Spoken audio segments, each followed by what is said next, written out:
ఓం నమ శివాయ. శ్రీశైల మల్లికార్జున మేడారం సమ్మక్క సారక్క చిలుకూరు బాలాజీ స్వామి. ఓం నమ శివాయ. గోపురం టీవీ చూసే వాళ్ళ ప్రేక్షకులందరికీ నమస్కారం. చిలక జోష్యం అంటే ఆ కాలంలో ఉంది, ఇప్పుడు ఉంది, ఇక ముందు కూడా నడుస్తుంది. చిలక జోష్యం అంటే నిజముందండి, నమ్మండి, వినండి. మార్చి నెల 30 నుంచి ఏప్రిల్ నెల 6 తారీఖు వరకు 12 రాశుల మీద ఈ రాశి మీద గురుబలం ఎంత ఉంది, ఈ రాశి మీద శనిబలం ఎంత ఉంది, మంచి ఎంత చెడు ఎంత చెప్తా వినండి.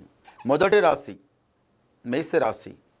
మేషరాశి వాళ్ళ శాస్త్రం, మేషరాశి వాళ్ళ భవిష్యవాణి, మేషరాశి వాళ్ళ గణితవాణి తీ చిలికమ్మ. మేషరాశి వాళ్ళ భవిష్యవాణి ఎట్లా ఉంది తీ చిలిక తే. మేషరాశి వాళ్ళకి సాక్షంగా మహాలక్ష్మి. మేషరాశి వాళ్ళ దగ్గర ఒకటి ఏముందంటే చాలా తెలివి, చాలా జ్ఞానం, చాలా తెలివి ఉంటుంది.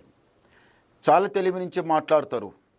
కానీ తెలివి ఎంత ఉందో అంత నిదానం ఉండాలి. ఎంత తెలివి ఉందని అంత ఉరుకులాడితే అది కరెక్ట్ కాదు. ఎంత తెలివి ఉంటే అంత నిదానంగా నడవాలి. ఏడ ఉన్న పని ఆన్నే ఆగపెట్టాలి. ఎప్పుడు పని అప్పుడే చేయాలి. ఎక్కడ మాట అక్కడిని వదిలిపెట్టాలి. అది తెలివిగల పని. తెలివి ఉన్నవాళ్ళు తొందరపడరు. తొందరపడితే అది కరెక్ట్ కాదు. ఇంటి లోపల ఏదేదో మాటలు మాట్లాడితే అదంతా గమ్మని వినాలి. కానీ తొందరపడవద్దు. నోటికొచ్చినట్టు మాట మాట్లాడవద్దు.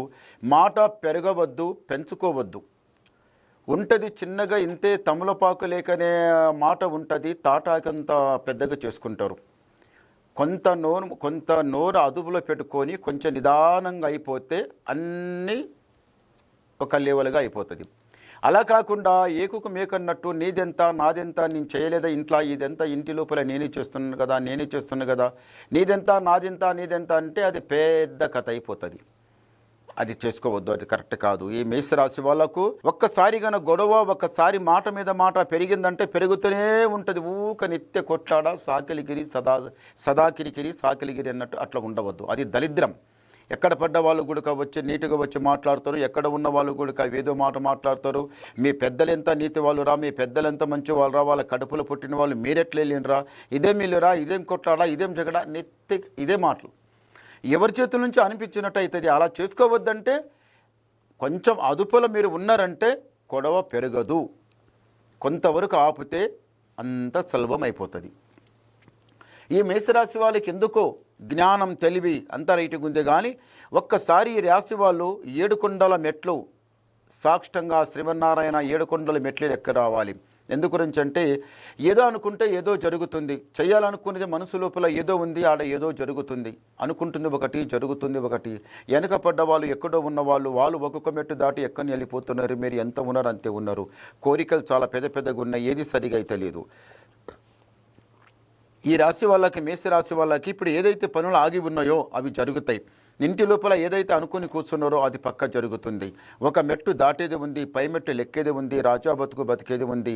తల వంచేది లేదు, చేయి జాపేది లేదు, ఏడపైన కానీ గెలిచేది ఉంది. కానీ ఇంటికి దరిద్రం అనేది చాలా చెడ్డగా సతాయిస్తుంది. తొందరపడకండి, నిదానం చేయండి, భగవంతునికి నమ్ముకుని నడవండి. ఆ శ్రీమన్నారాయణ 7 కొండల మెట్లు లెక్కిరాండి. మీ ఇంటి మీద ఉన్న దరిద్రం పోతుంది. చూడండి, తిరుమల తిరుపతి వెంకటేశ్వర స్వామి అని అంతే పేరు అంటారు. కానీ అది సాక్షంగా వైకుంఠం. వైకుంఠం అంటే ఆ మహాదేవుడు స్వయంభు ఆయన కూర్చున్న స్థానం. అది ఎవరు తెచ్చిపెట్టనే విగ్రహం కాదు. చాలా గొప్ప విషయం. నిత్య జాతర, రోజు జాతర, చాలా గొప్ప విషయం. ఆ శ్రీమన్నారాయణ చూడాలంటే ప్రాప్తి కావాలి. నీవు వెళ్తాన్నప్పుడు వెళ్ళలేవు. ఆ భగవంతుడు పిలుస్తేనే మనం వెళ్ళగలం, లేకపోతే వెళ్ళలేం. సాక్షంగా భగవంతుడు దర్శనం చేసుకుని రండి. మీ ఇంటి మీద ఉన్న దరిద్రం పటాపంచలమైపోతుంది.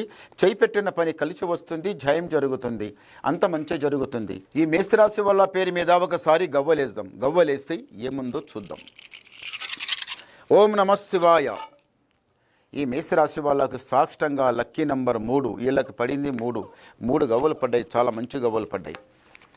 మేషరాశి వాళ్ళకి ఆదాయం 11, యాయం 5, రాజపూజ ఫలం 2, అవమానం 4. వావ్! ఈ రాశి వాళ్ళకి గురుబలం చాలా బాగుంది. మేషరాశి వాళ్ళకి కొత్త సంవత్సరం ఉగాది నుంచి కొత్త సంవత్సరం చాలా బాగుంటుంది. మళ్ళీ ఒక టైం ఉందంటే ఏదన్నా చేయండి, మంచి కలిసి వస్తుంది. రాజయోగం ముందల చాలా బాగుంటుంది. మేషరాశి వాళ్ళకి గురు 11, శని 4, అంటే గురుబలం చాలా ఎక్కువ ఉంది. ఇప్పుడు మీరు ఏదైనా చేయండి, మీకు మంచి కలిసి వస్తుంది, మీకు అంత మంచి జరుగుతుంది. ఇంకా మీరు ఏమన్నా డౌట్ అడగాలనుకుంటే నాకు ఫోన్ ద్వారా మాట్లాడండి, ఫోన్ చేయండి. మీ మనసులో ఏముందో మీ డౌట్ క్లియర్ చేసేస్తా. నమస్కారం.